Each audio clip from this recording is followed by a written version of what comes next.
I'm not ashamed. How did Jesus know so many details about his death? This is the question that we seek to answer today as we continue our verse-by-verse study of the book of Matthew on walking through the Bible. His word, the glory of his cross. If you have a Bible with you, you can turn to Matthew chapter 20. We're going to be reading from verses 17 to 19. If you don't have a Bible, don't worry. Just follow along with us on the screen.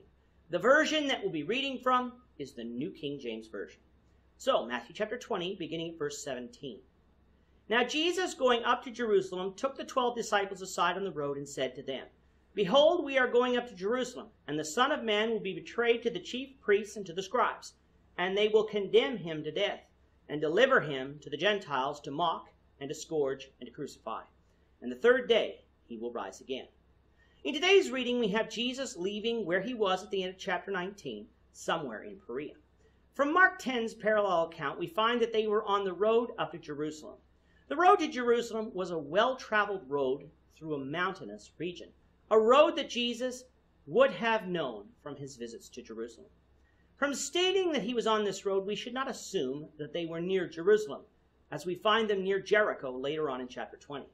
But just like I can say that I am on the road leading to Toronto, I could be kilometers away, and that still be true, even though I may pass through several cities along the way. Along the road, Jesus told the disciples of his impending death for a third time.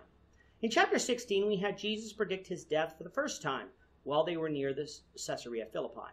In that prediction, all he told them was that when he went up to Jerusalem, he would suffer many things from the elders, chief priests, and scribes. He would die and then rise again the third day.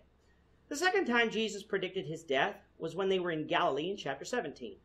That prediction contained the information that he would be betrayed, though the betrayer was not identified. Here in chapter 20, again, was 6 months having passed between the end of chapter 18, during which the Perean ministry took place. Jesus' death is drawing even closer. In fact, it was probably within 2 to 2.5 weeks from occurring.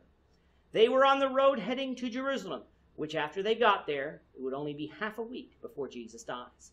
That Jesus was getting so close to his death is ample reason why he again reminds his disciples about what is about to happen. In this prediction, he again tells us that he will be betrayed. He again tells us who he will be betrayed to, and he again tells us that he will rise the third day. But couched in between his condemnation and his resurrection is a detail that hadn't been given to us before, which was that after he was condemned to death, they, meaning the Jews, would deliver him to the Gentiles, who will mock him and scourge him and then crucify him. Up to this point, it appeared that only the Jews would be involved in his death, because after all, only the elders, chief priests, and scribes had been mentioned. Here, though, Jesus tells us no, the Gentiles would be involved as well. This makes sense, because at that time, Palestine was occupied by the Romans, and therefore they would need to be involved if the death penalty was to be approved of. Because the Romans would be involved, the method of execution was revealed, which was not stoning, but crucifixion. This is the first time in Matthew that this form of execution is mentioned, although it was a common form for the Romans to use. The question is, how did Jesus know all of these details? Some might say that he could foresee his death simply by knowing the attitudes of his enemies, and seeing how the Romans were in charge, he knew that they would get involved and therefore could surmise that he would die by crucifixion.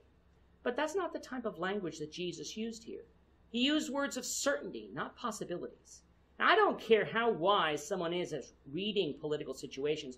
Nobody can predict everything with 100% certainty, as Jesus did here. Jesus predicting his death would be a sign that he was not only from God, but since he didn't say that anyone revealed this to him, it would tell us that he was God, if in fact everything he said came to pass. In Matthew 26:57 we read, And those who had laid hold of Jesus led him away to Caiaphas the high priest, where the scribes and the elders were assembled. Moving to chapter 27, 1 and 2, we find, When morning came, all the chief priests and elders of the people plotted against Jesus to put him to death. And when they bound him, they led him away and delivered him to Pontius Pilate, the governor. Skipping down in the chapter and reading verses 26 to 31. Then he released Barabbas to them, and when he had scourged Jesus, he delivered him to be crucified. Then the soldiers of the governor took Jesus into the praetorium and gathered the whole garrison around him. And they stripped him and put a scarlet robe on him. When they had twisted a crown of thorns, they put it on his head and a reed in his right hand. And they bowed the knee before him and mocked him, saying, Hail, King of the Jews! Then they spat on him and took the reed and struck him on the head. And when they had mocked him, they took the robe off him, put his own clothes on him, and led him away to be crucified. And finally, 3 days later in Matthew 28, verses 5 and 6, we read, But the angel answered and said to the women, Do not be afraid, for I know that you seek Jesus who was crucified. He is not here, for he is risen, as he said. Come see the place where the Lord lay. Jesus got everything right down to the last detail, fulfilling the prophecies of the Messiah found in Isaiah 53 and showing that he was God in that he was able with such accuracy to tell what would occur to him. With that, our time is up for today. Lord willing, we hope you'll join us for tomorrow's discussion of Matthew 20, verses 20 to 28, as we continue our walk through the Bible, one verse at a time. I'm not ashamed. Thank you for watching today's episode. We hope that you found it edifying and ask that you not only subscribe to our channel and podcast, but that you like and share this episode among your friends so that the saving gospel of Jesus Christ can go out to the whole world.